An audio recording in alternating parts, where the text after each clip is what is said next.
Околу 15.000 романци излегоа на протести во Букурешт и во други градови од земјата против плановите на новата влада на премиерот Сорин Гриндеану да декриминализира некои прекршоци и да амнестира некои осудени затвореници, преку итни декрети за кои критичарите велат дека ја подкопуваат борбата против корупцијата на високо ниво и со кои ќе се ослободат негови блиски сојузници.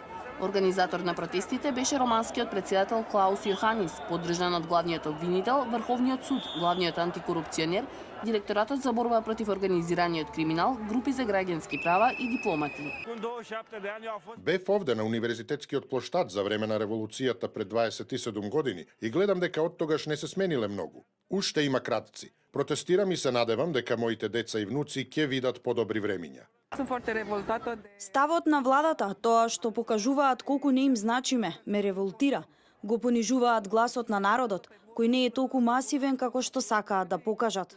Противниците на амнестијата изразија загриженост поради амандманите, недостатокот на транспарентност и намерата да се усвојуваат закони преку декрет наместо преку парламентот, иако владата има силно мнозинство.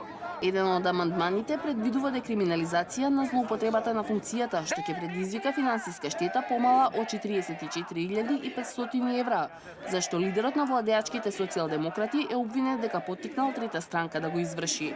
Исто така ќе се амнестираат и осудени на помалку од 5 години за одредени прекршоци и ќе се преполовуваат казните за сите затвореници постари од 60 години, терминално болни или со деца за издржување без оглед на злосторството.